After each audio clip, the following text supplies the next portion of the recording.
পুলিশের সাথে নারী সংগঠনের ধস্তাধস্তি কাণ্ড। আজ মুখ্যমন্ত্রীর বাড়ির সামনে এই ধস্তাধস্তিতে জড়িয়ে পড়েন সারা ভারত গণতান্ত্রিক নারী সমিতির সদস্যরা। এই কাণ্ডে নারী সমিতির অভিযোগ, তারা সংগঠনের কাজে মুখ্যমন্ত্রীর বাড়ির সামনে থাকা রাস্তা দিয়ে যাচ্ছিলেন। নিরাপত্তার দায়িত্বে থাকা পুলিশ বাহিনী তাদের গতিরোধ করে। তাদের আরও অভিযোগ, জনপথে হাঁটার অধিকারে হস্তক্ষেপ করেছে পুলিশ। নারী সংগঠনের কর্মীদের বাধা দানের সময় পুলিশ নারী সংগঠনের কর্মীদের উপর হামলে পড়ে বলে অভিযোগ করেছে বাম নারী সংগঠন। এর প্রতিবাদে রাস্তায় বসে পড়ে নারী সংগঠনের কর্মী সমর্থকেরা। তীব্র প্রতিবাদে ফেটে পড়েন তারা।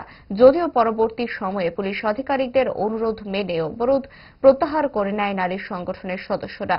এই কাণ্ডে পুলিশের তরফে যদিও কোনো বক্তব্য জানানো হয়নি। শরীরে ধরে মহিলাদেরকে রাস্তায় আটকে দিয়েছে। লেডিস পুলিশ ঠিক আছে, কিন্তু কেন আমাদেরকে আটকাবে? এটা কি জঙ্গলের রাজত্ব? রাস্তা দিয়ে মানুষ, এই রাস্তা দিয়ে কি মানুষ চলাচল করে না?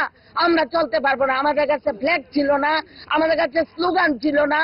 আমরা একটা সাংগঠনিক কাজে যাচ্ছি, এখন আমরা ফ্ল্যাগ এনেছি। যেহেতু আমাদেরকে আটকে দিয়েছে, তার জন্য এখন আমাদের কমরেডের বাড়ি থেকে ফ্ল্যাগ এনেছি, আমরা আমাদের প্রতিরোধ করব।